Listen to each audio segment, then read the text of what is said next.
Hi, this is Leanne from Bat Lady Herbals, and welcome to my video.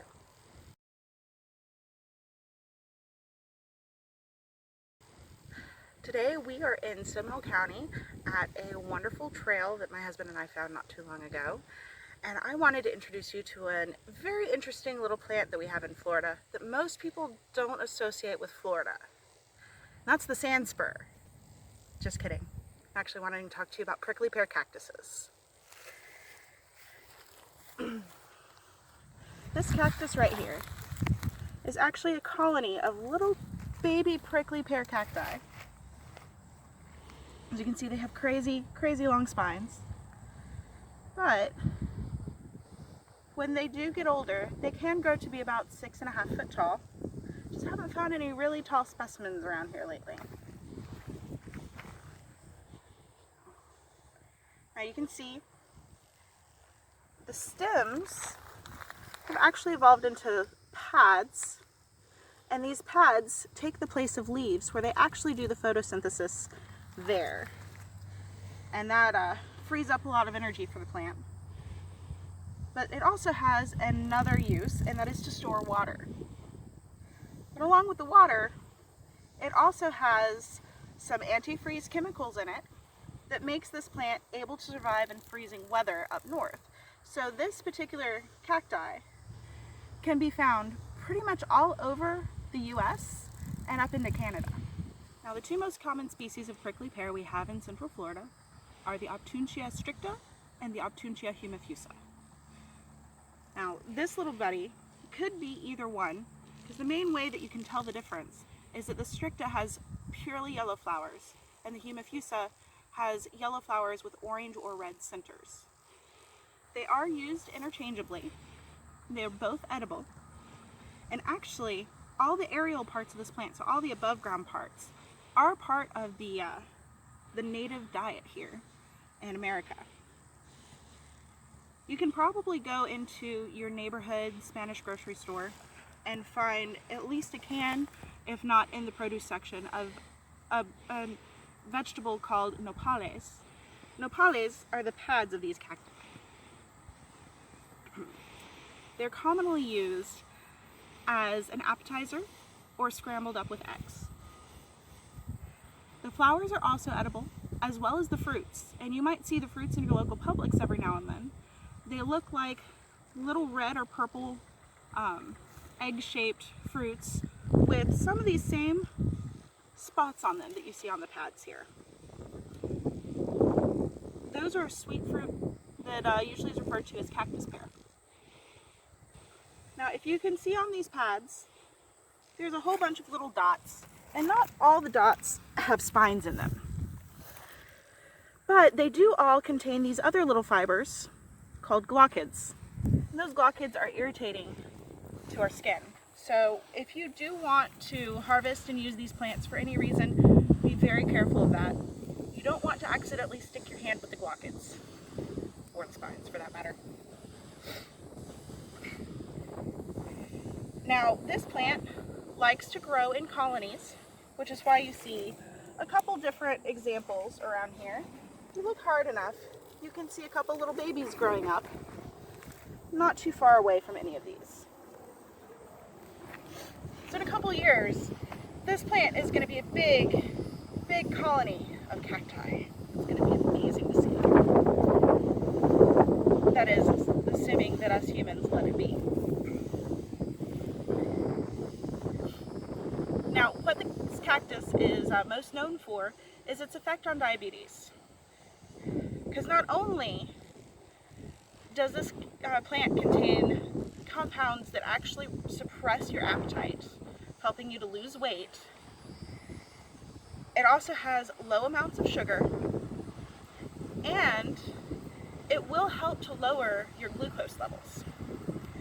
So not only is it good if you are already diabetic, but it's also a good plant to consume on a regular basis if you are prone to diabetes in your family and you want to prevent ever getting it. Something else about this plant that's not as well known is that it's an amazing antiviral. In Mexico, it's been used to treat a number of viruses throughout history, but it's also currently being studied in its ability to help control HIV.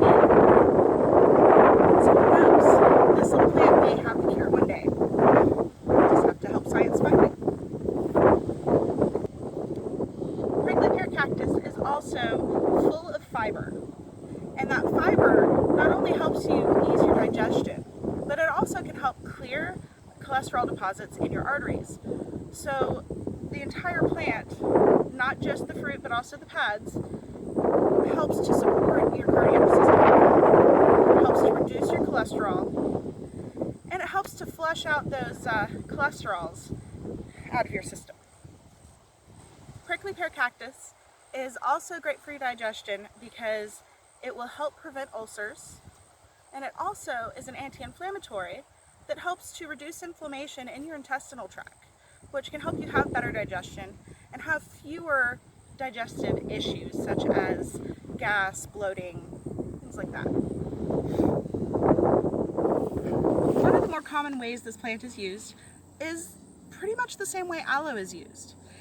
If you take off the spines and the glochids, you'll find that it has a viscous liquid in it, and you can use that liquid on your burns, on your wounds, cuts and scrapes, sores, and it'll help take the sting out of burns and bites, and it'll help speed the healing of those other wounds and sores. Now, it's never recommended to go out on a drinking binge and get too drunk, but if you do, if you take an extract from this plant 5 to 7 hours beforehand, you have less of a chance of having all those hangover issues. Now, this has been studied in labs, and it has been confirmed that people who do have this extract before they go out drinking have fewer nausea problems, fewer problems with a loss of appetite, but they do still have the headache and the dizziness. So, just something to keep in mind. Although the best medicine is to not get drunk. I'm kind of sad that we couldn't find one of these in bloom, because prickly pear cacti flowers have a unique ability to fight off invaders that want to steal all their resources without pollinating in return. So in their big beautiful flowers they get around summertime, they have little stamens that stick up, and those stamens, when an insect comes around, will start to move. When that happens, not only does it help to self-pollinate, helping the plant to survive for another generation, it also discourages those bugs that like to come in and steal all the nectar, steal all the pollen without actually pollinating in return. So my husband and I went a little bit further on the trail. We didn't find a prickly pear cactus that was in bloom, but we did find one with a little itty bitty fruit on it. The fruit is not quite mature, but you can see that's where the bloom would be, and that fruit is probably going to get about that big.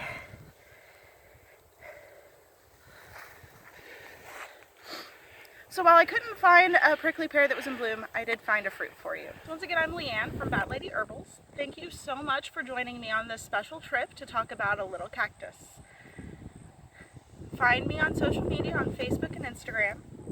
You can also find me on Patreon, and if you become my patron, you can get all kinds of special rewards for that. Feel free to click the link that's going to be down in the comments to find out more. We also have some t-shirts and a couple other things up on Teespring. The link for that will also be down at the bottom. You can also find my blog, where I wrote a little bit more detail about this wonderful cactus recently, and I have some recipes as well, and you can find that at batladyherbals.com. Thank you very much. Have a wonderful day.